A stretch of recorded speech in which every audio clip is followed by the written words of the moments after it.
Let's talk about the skills you need to become a web developer. Web development is generally broken down into two areas: front-end development and back-end development, and then full-stack development, which is a combination of both. Front-end development is all about what the user sees and interacts with. It's the website in your browser or the app on your mobile phone or tablet. Back-end development handles everything behind the scenes, like data processing, storage, and logic. You can start on either end, but if you're starting out and pursuing a career in web development, I recommend you to start with the backend because it gives you a solid foundation in programming and problem solving. Plus, when you transition from backend to frontend, you'll have a deep understanding of what happens under the hood. In contrast, if you start with the frontend, backend looks like a mystery and you'll have no idea what's really happening under the hood. So in this video, first we're going to cover the skills you need to become a backend developer, and then we'll talk about front-end development. To become a backend developer, there are 5 essential skills. Let's go over them one by one. The first step to learning backend development is to pick up a programming language. Here we have a few options like JavaScript, Python, Ruby, Java, C#, and Go, just to name a few.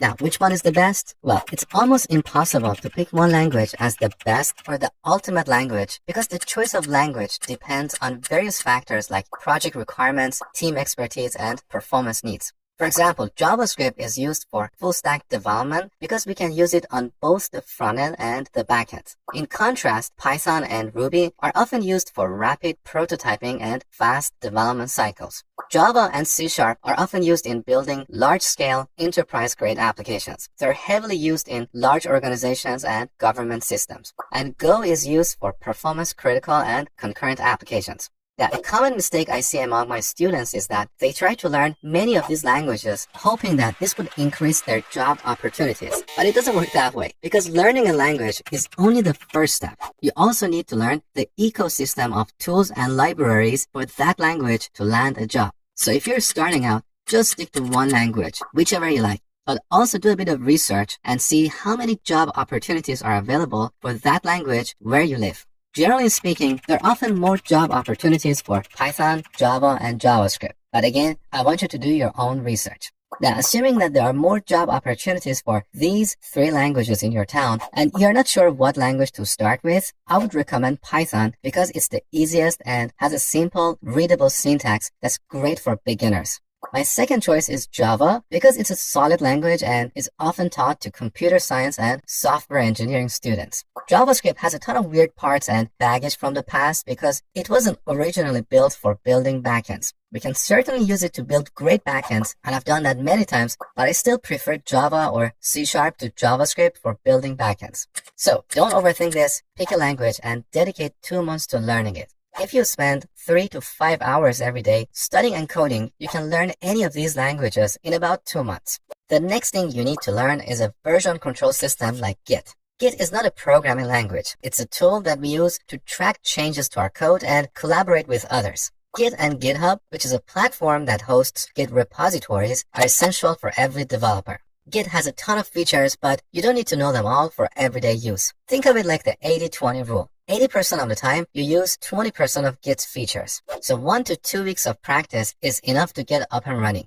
Now, building backends often involves working with data structures and implementing complex algorithms. This is where a lot of self-taught programmers struggle because they try to skip ahead and learn more and more languages and tools without learning the fundamentals of computer science. Data structures and algorithms are critical subjects taught to computer science students, and they're often covered in tech interviews, especially at big tech companies like Apple, Google, and Microsoft. I highly recommend you not overlook this step. Otherwise, you're going to feel the pain later in your career. So spend 1 to 2 months studying classic computer science data structures and algorithms. This will give you a strong foundation in programming and problem solving.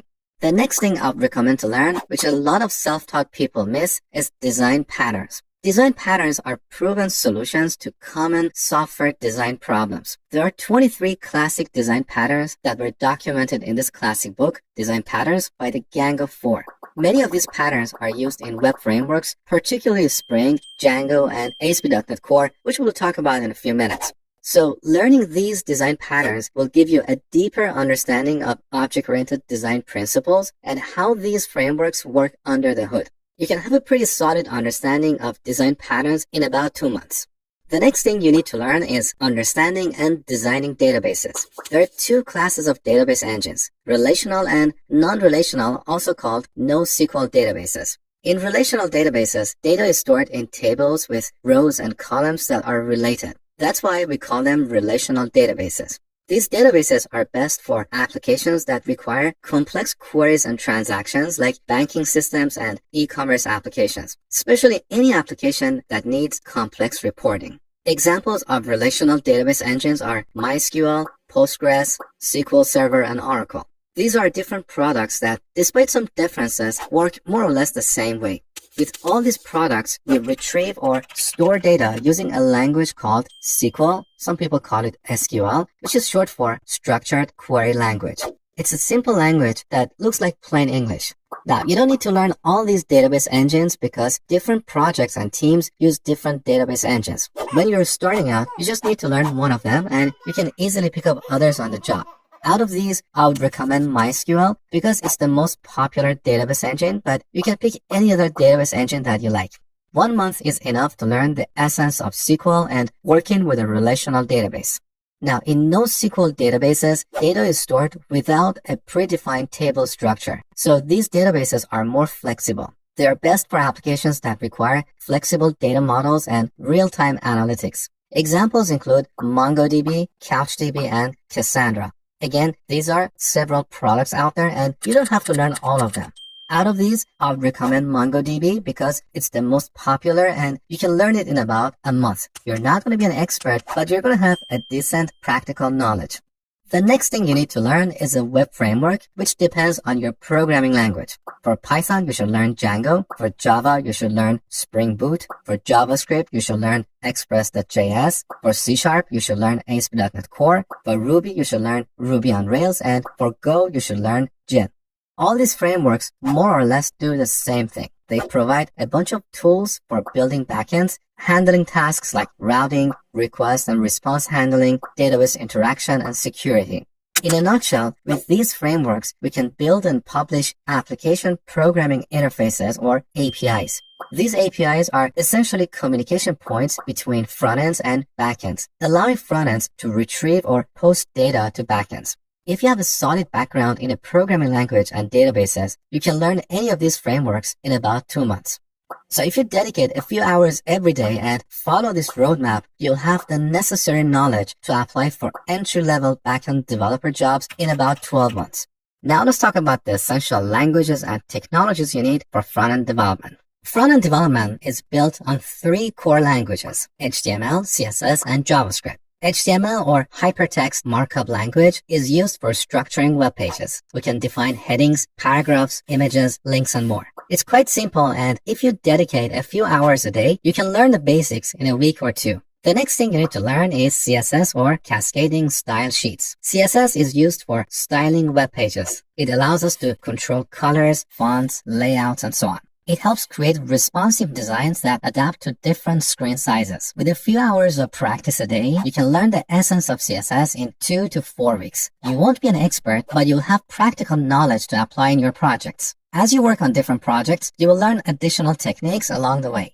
The next thing you need to learn is JavaScript, and this is where programming starts. HTML and CSS are for structuring and styling pages, but programming is about logic, it's about algorithms, and this is where JavaScript comes in. With JavaScript, we can make our web pages interactive. We can handle user clicks, validate form data, show pop-ups, get data from the backend, and basically bring our website to life. Now, if you have never programmed before, this might be the most challenging part of your journey because you have to learn how to think like a programmer. It might feel weird at the beginning, but with continuous study and consistent practice, I'm sure you can get a reasonable grasp of it in about 2 months.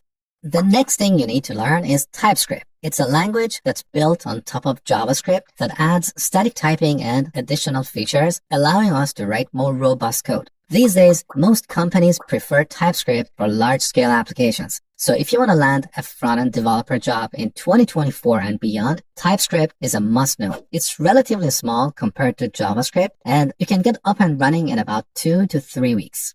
Next on our list is a UI or user interface library or framework. A UI framework is for building user interfaces using reusable components or building blocks. Examples include React, Angular, Vue, and so on. React is the most popular and has a ton of job opportunities. So if you're looking to land a front-end developer job, React is your best bet. Now, to learn React effectively, you need to have a solid understanding of JavaScript and basic grasp of TypeScript because most React projects these days use TypeScript. So make sure to build a strong foundation in JavaScript before diving into React. Otherwise, you're going to face numerous challenges. With a solid understanding of JavaScript, you can get up and running with React in about 2 months. Then you can explore other options like Angular or Vue to add to your resume. Focus on one framework at a time, learn it properly, do a few projects, and once you have a solid understanding, you can learn other frameworks if you wish.